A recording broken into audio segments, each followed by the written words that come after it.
Hello बच्चों, let's see the question. A string of mass per unit length mu is clamped at both ends such that one of the end of the string is at x equals to 0 and the other end is at x equals to L. When the string vibrates in fundamental mode, amplitude of the midpoint of the string is A and the tension in the string is T. Find the total oscillation energy stored in the string. तो हमको एक string दी हुई है जिसका मास per unit length दिया हुआ है हमको म्यू. इसको दोनों साइड से हमने क्या कर दिया है, क्लैंप कर दिया है. ठीक है, एक एंड को हमने क्लैंप किया एक्स इक्वल टू जीरो पे, दूसरी को किया एक्स इक्वल टू एल पे. जब ये स्ट्रिंग वाइब्रेट करेगी फंडामेंटल मोड पे, तो इसका मिड पॉइंट पे एम्पलीट्यूड हमको ए दिया हुआ है, टेंशन दिया हुआ है इसका टी. तो हमको टोटल ऑसिलेशन एनर्जी जो इसमें स्टोर्ड है वो हमको निकालनी है. सबसे पहले हम डायग्राम बनाते हैं.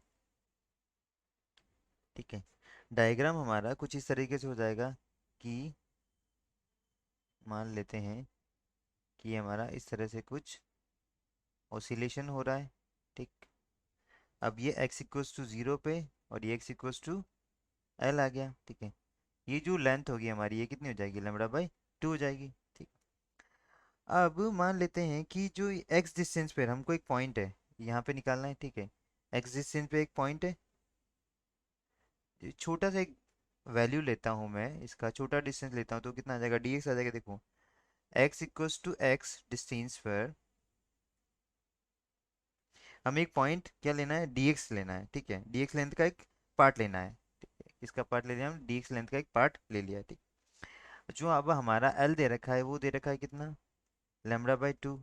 यानी लैम्बडा कितना हो जाएगा मेरा, लैम्बडा की वैल्यू हो जाएगी 2l. देखो, यहाँ से जो एक चीज़ निकल के आती है कि जो टोटल मैकेनिकल एनर्जी होती है ना, total mechanical energy is equals to half into mass into A square, amplitude का स्क्वायर इंटू ओमेगा स्क्वायर. ठीक है, तो जो डी ई हो जाएगा, ठीक है, स्मॉल अमाउंट ऑफ एनर्जी हो जाएगा, one by two of small amount of mass into amplitude square into omega square हो गया. ठीक, अब देखो, टू वन बाई टू, जो ये मास को मैं क्या लिख सकता हूँ, म्यू इंटू डी एक्स लिखता हूँ. ठीक है, तो मेरा मास पर यूनिट लेंथ क्या होता है, total mass upon divided by total length. तो जो डी एम हो जाएगा वो कितना का, म्यू इंटू डी एक्स हो जाएगा. ठीक, और ये हो जाएगा A square into omega square. ठीक, अब at A A at A distance is given by, किसी भी डिस्टेंस पे जो ए होता है एम्पलीट्यूड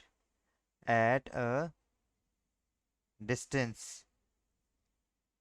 इज गिवन बाय, वो हो जाएगा मेरा कितना, ए साइन के ओमेगा हो जाएगा. ओमेगा जो होता है वो मेरा होता है टू पाई एफ होता है. एफ क्या है यहाँ पे, फ्रीक्वेंसी है. ठीक है, तो एफ को क्या लिख सकता हूँ मैं, one by lambda under root T by mu लिख सकता हूँ.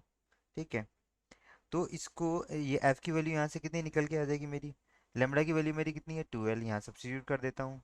ठीक है, और टी बाई म्यू, इसको इसको मैं सब्स्टिट्यूट करूँगा यहाँ पे. ठीक, तो अब देखो, जो मेरा डी ई निकल के आता है वो कितना निकल के आ जाएगा, यहाँ से जो डी ई निकल के आएगा वो आएगा मेरा one by two into mu into D X आ जाएगा. ठीक है, एम्पलीट्यूड होगा मेरा ए साइन के एक्स. ठीक, ये मेरा हो जाएगा A square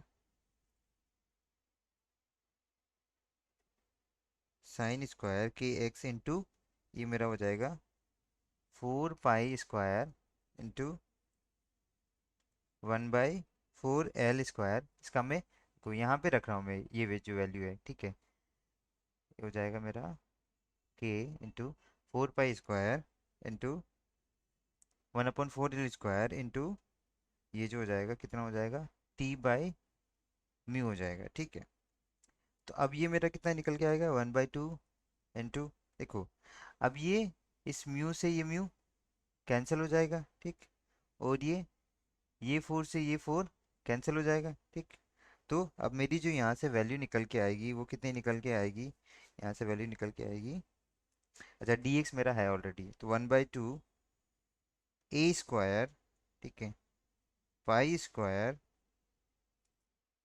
into T into sine square के एक्स डी एक्स अपॉन क्या रह जाएगा मेरा, यहाँ पे क्या बचेगा नीचे, एल स्क्वायर बचेगा। ठीक, अब मैं आगे चलता हूँ, देखो। अब जो मेरा के होता है, के की वैल्यू कितनी होती है, 2 पाई बाय लेमड़ा होती है ना। लेमड़ा की वैल्यू मेरे पास 2 एल है।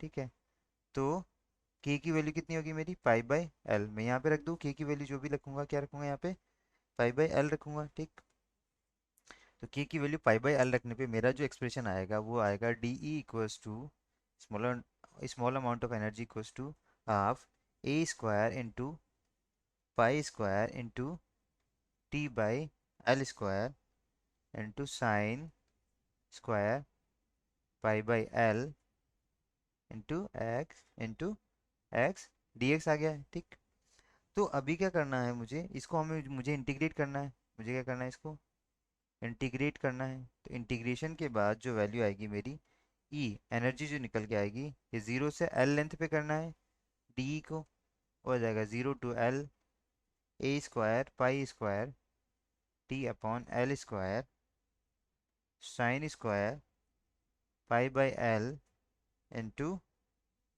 X D x. ठीक है, तो हमारी यहाँ से इसको सॉल्व करने के बाद, इस इंटीग्रेशन को सॉल्व करने के बाद जो हमारा आंसर आता है वो आता है पाई square A square T upon कितना आ जाएगा, ये मेरा आ जाएगा 4 एल आ जाएगा। तो ये मेरी क्या हो गई, टोटल एनर्जी, जो मुझे रिक्वायर्ड आंसर था मेरा, क्या आंसर मुझे क्या निकालना था यहाँ से, मुझे निकालना था oscillation energy stored in the string. तो ये मेरी टोटल एनर्जी कितनी हो जाएगी, यही मेरा क्या है final answer, that is equals to pi square A square T upon 4 L. I hope you understand it well. Best of luck.